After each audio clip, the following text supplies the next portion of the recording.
Raider Nation, what's going on? I am here today because Josh Jacobs is screwing himself, not the Raiders. And I'm here to help. I'm not only here to help Jacobs and his team get a deal that they feel like makes sense for them, I am also here as a guidance counselor, if you will, to get Jacobs and the Raiders in a room together so this drama can finally stop.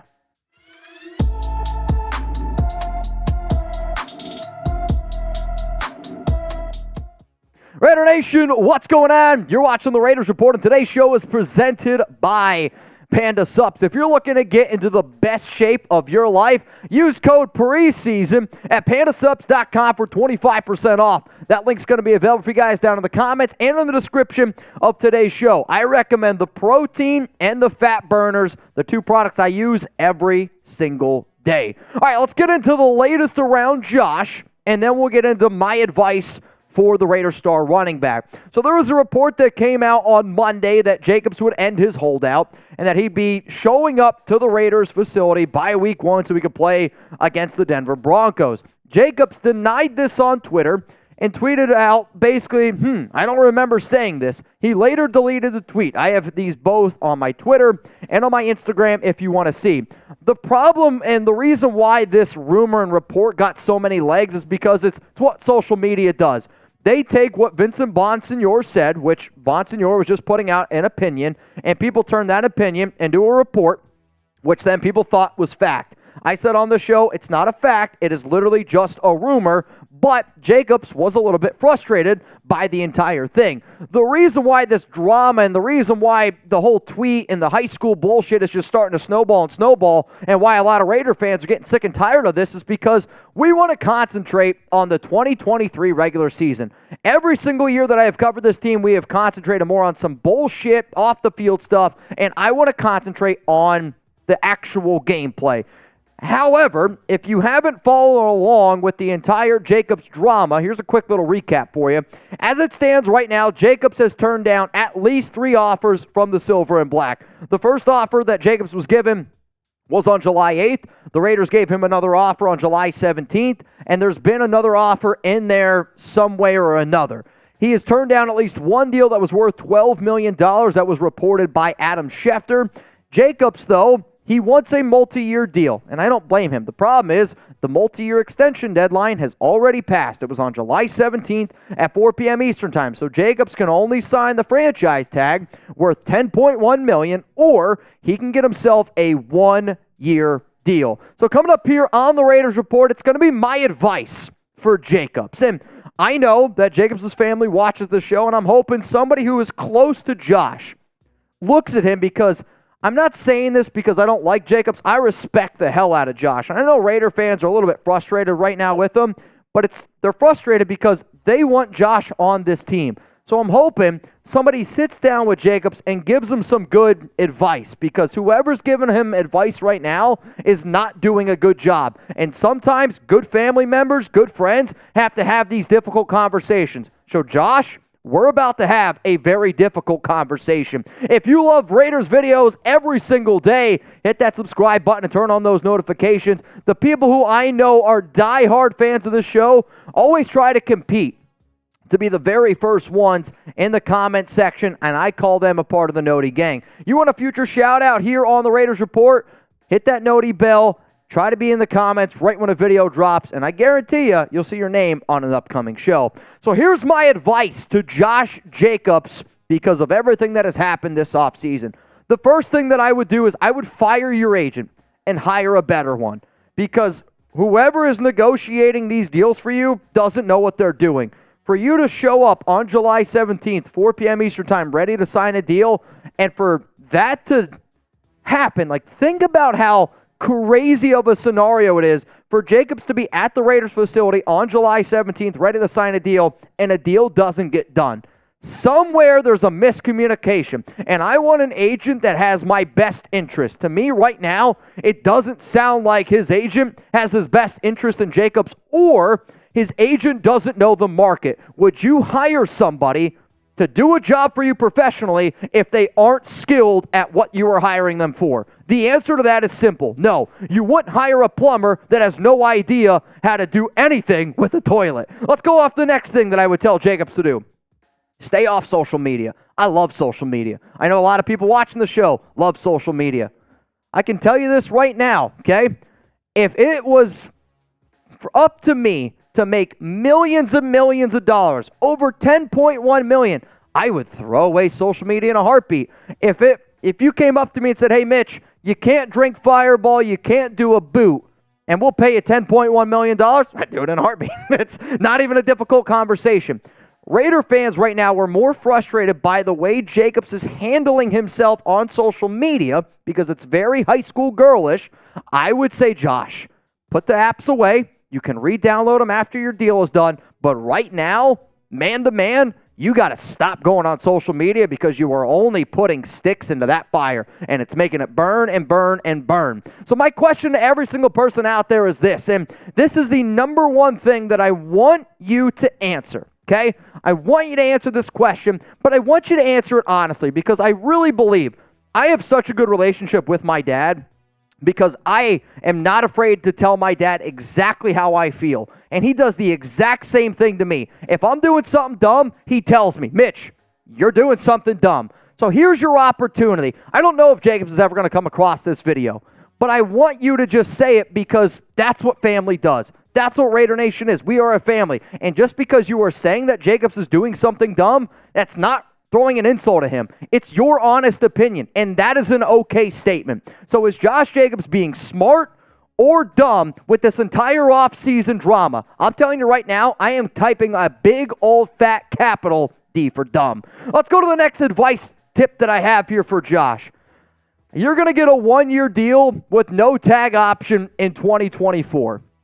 This would be what I would negotiate if I was Jacobs' agent. If I went into a room with McDaniels and Ziegler, I would say, I want a one-year deal. I don't want to play on that franchise tag, and you're not going to be able to tag me in 2024 because I want a multi-year deal. And if that means that it's not with the Raiders, that's okay. But Jacobs has to understand by demanding that no tag option in 2024 that he's not coming back to the Raiders because I can guarantee you this. He will not come back to the Las Vegas Raiders if he's looking for a multi-year extension. It won't happen. So he has to be willing to take that risk, which I don't know if he should, but if that's what he wants, I'm going to try to get him at least what he wants. Here's the other thing that I'm going to say. This has totally changed in my opinion. Jacob shouldn't put incentives in his deal anymore unless the benchmark is low for his incentives or only involves the playoffs. And the reason why I say that is because a few weeks ago, I would have told Jacobs and Jacobs' agent, hey, you got to put a deal or a clause in that contract where if Jacobs hits a certain amount of rushing yards, a certain amount of receiving yards, a certain amount of catches, a certain amount of touchdowns, that he can make more and more money based on incentives. I'm not going to have him do that anymore because I'm worried that Jacobs isn't going to hit those benchmarks and incentives because of the way that this Raiders organization operates. McDaniels and Ziegler are not going to put Jacobs out there on the field because he's not practicing right now. They're going to reward Zamir White. They're going to reward Brandon Bolden. They're going to reward Amir Abdullah. Are any three of those running backs as nearly as talented as Jacobs? No. Is Zamir White even close to Josh Jacobs? No, he's not. Zamir is not a top 32 running back in the NFL. But you put him in the right system, you put him behind a good offensive line, Zamir can still get it done. But I'm telling you right now, I'm not giving Jacobs any incentives as his agent because he's not going to hit them. If you think Jacobs is going to put up the numbers he did last season, you are only fooling yourself. Now, sure, his agent's probably going to be like, well, Barkley got incentives. Well, Barkley showed up 2 weeks ago. Barkley's been at training camp. Barkley's been at preseason games. Barkley has been working with his team, showing his teammates, showing the coaching staff, showing the front office that he is more about team instead of himself. And the cold hard fact is, McDaniels and Ziegler aren't going to hand him a heavy workload, nor should they. I get Jacobs is probably going to say, yeah, I've been working out in the offseason, and I hope that he has been. But judging off some of his actions, we'll call him this offseason, I don't think that he's been putting in the amount of work compared to the amount of work that he would have put in if he would be with the team. I also don't think that Jacobs is putting in the amount of work this offseason compared to what he did last offseason. History is not kind to running backs who lead the National Football League in touches. In fact, following when you lead the league in touches, the next season, you play on average 12.5 games. Why? The NFL beats up your body. And the Raiders aren't going to put out their star running back week 1, week 2, week 3 and give him a heavy workload. What does that mean? His numbers are going to decrease. What does that also mean? Guess what? It means that he is screwing himself because if he's not putting up the numbers that he did in 2023, what makes him think that he's going to be able to go into the 2024 offseason and ask for more money? If you're not getting paid this year based on the 2,000 total yards you put up, the longer and longer you sit out, the less and less work that this coaching staff, McDaniels, is going to give you, which then means you're not going to put up the amount of numbers, which means you're not going to get the big-time payday that you're looking for in 2024. Coming up, why Josh Jacobs is screwing himself. Before I tell you that, the Raiders Report is presented by Panda Subs. I personally love, and I mean love Panda Subs protein. I think it's unbelievable, and if you use code preseason, you're going to be able to save 25% off at pandasubs.com. The two flavors I will continually recommend is the cookies and cream. It's got real chunks of cookie in it. And I also see the sun-dried strawberry, also a very, very tasty treat. Some of y'all probably ask me, Mitch, how many grams of protein? I'm trying to make this picture a little bit bigger so y'all can see. 30 grams of protein, 140 calories. This is the chocolate ice cream one. 2 grams of carbs, but one of my favorite parts about this protein is it's whey and casein. I think that's how you pronounce it. So it's like quick protein that fills you up right away, but also it makes you not hungry for multiple hours. So if you're trying to curb your appetite, like me, 8 o'clock rolls around, 9 o'clock rolls around, I want something sweet. I have the biggest sweet tooth on the planet. I love the chocolate ice cream. Also, my other favorite, though, in the summertime, I think the fruity cereal is very good. Jeremy, he's more of a fan of the vanilla. If you like to mix with fruits and berries, peanut butter, this is probably the one that you want to go with. If you don't have as much of a sweet tooth, I probably would recommend the vanilla, but Alex doesn't like protein. She loves the strawberry and she loves the vanilla, and I think you guys would like it too. So go to pandasubs.com, use code preseason for 25% off. So I will continue to say here that the longer Josh Jacobs sits out, the more money he loses this year and the more money he's going to lose next season. And some of y'all just can't quite wrap your mind around this idea, and I get it, right? Like, I get it. Because there's the part with Raider fans where just because you say something bad about a player, people think that you don't like that player. That's not true at all. This is me trying to give good advice to Jacobs because I'm telling you, the longer and longer and longer he sits out, the more money he's going to lose. So if he doesn't play in 2023, he doesn't get paid. Like, if his whole thing is for him to make more money, he's doing the wrong thing to do it. Every practice he misses, every time that there's a fallout favor with McDaniels, like, he's just going to lose out on that. Other players are getting more opportunities because the more practices, the more times, the more preseason games, if he loses his captain status, that's going to hurt his ability to make money down the road. He's hurting his relationship with Raider Nation, which maybe is not a ton of money, but jersey sales do result in revenue. Every X amount of jerseys that Josh Jacobs sells, not him personally, but every Josh Jacobs jersey that's sold, he gets a cut of that. I mean, if Jacobs is on Instagram liking comments about him not caring whether or not Raider Nation likes him or not, I get that idea, but I don't think it's the right message to send. Put your phone down, Josh. Here's the other part of this, though. I think not only is he screwing himself for 2023, he's also screwing himself for the future. Because of this offseason, he's going to get less touches.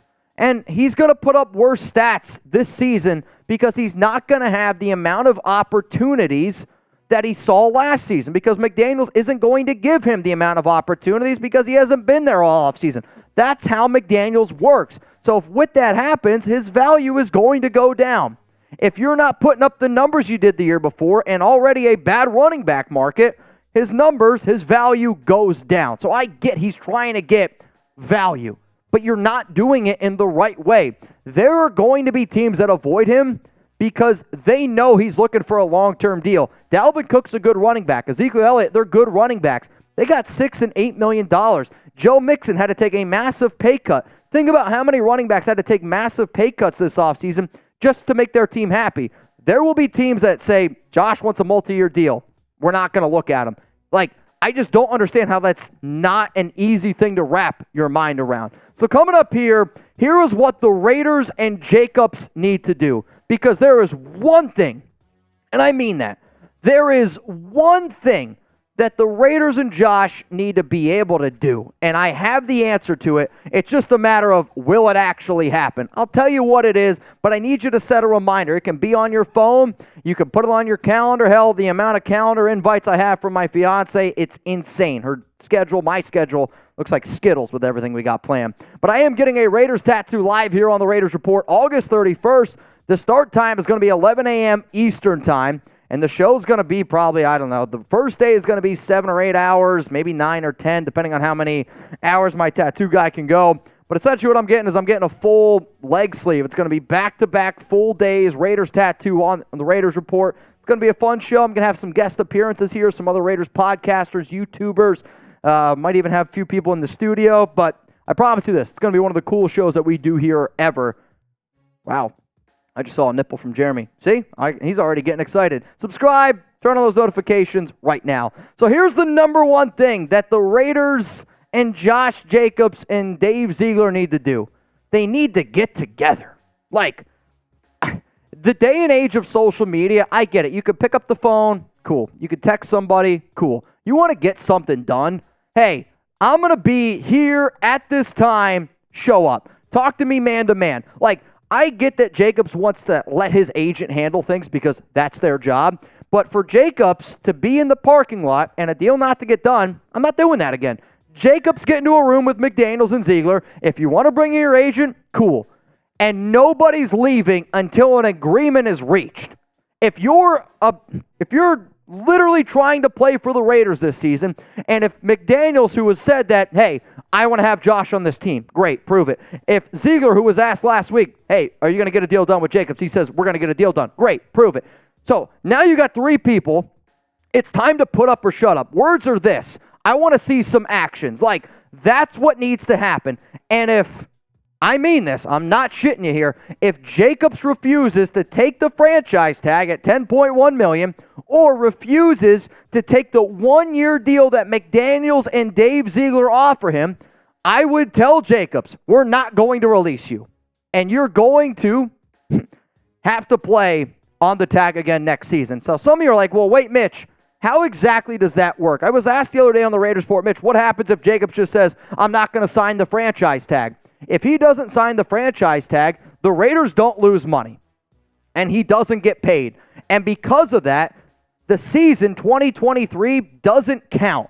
So what happens? He's on the Raiders again next season, and the Raiders can say, we're going to franchise tag you again next season. So he makes no money for 2023, sits on the Raiders bench, loses value, the 2024 season rolls around, and because he didn't sign the franchise tag in 2023, he's still on the Raiders in 2024, and if I'm McDaniels, I'm Ziegler, I'm like, you want to play hardball? Bet. I'm franchise tagging your ass again. And then sure, they might be able to come up with another contract extension, but then Jacobs just went a whole year without making any money, and his value went from here, and it went even lower. So if I'm McDaniels and Ziegler, I'm saying, we offered you $12 million before. Take it or leave it right now. If that's not good enough, that's what's going to end up happening. And it's only going to screw Jacobs in the long run. So in conclusion, the Raiders are not disrespecting Jacobs. And I'm sick and tired of hearing people say it. They're not. They are paying Jacobs based on the running back market and where the current team is at. McDaniels and Ziegler are always going to put their team first. If the Raiders were a playoff caliber team and they didn't go 6-11 last season, I bet you they would have gave Jacobs exactly what he wanted. But they have to look at themselves in the mirror. They have to be honest with themselves. So the deal that they're giving you is the franchise tag or that $12 million deal that they already gave you. It's not a disrespectful thing. The final thing that I'm going to say here on the show, and I know I've brought up this example before, but it's the only one that makes sense to me right now. The NFL running back market is like the housing market. It sucks. There's no doubt about it. I bet you there's a lot of people out there right now that have been trying to buy houses, but guess what? Everyone tells you it's just a bad market right now. But adults deal with their issues, and they don't throw temper tantrums on social media. So, Josh, I'm asking you, stop acting like a kid. It's time to grow up. It's time to realize that the Raiders aren't against you. It's just the way that the market is. You have the opportunity to make $10.1 million guaranteed. Your team has turned down a $12 million guaranteed deal before. If you want to be a member of the Raiders, great. We obviously want to have you. But the high school drama, that stuff has to stop. The only way that that's going to stop is if Jacobs, McDaniels, Ziegler get into a room, figure it out, and if they still can't get it done, you're going to sit on the bench the entire 2023 season. You're not going to make any money. I franchise tag you again in 2024, and then you can throw another temper tantrum. The problem is Jacobs doesn't have leverage. Is it fair? Probably not. But that's just the way that it is. And adults, sometimes you got to be able to take those lemons and you got to make lemonade. The best lemonade that I want to taste this year is some Raiders Just Win babies.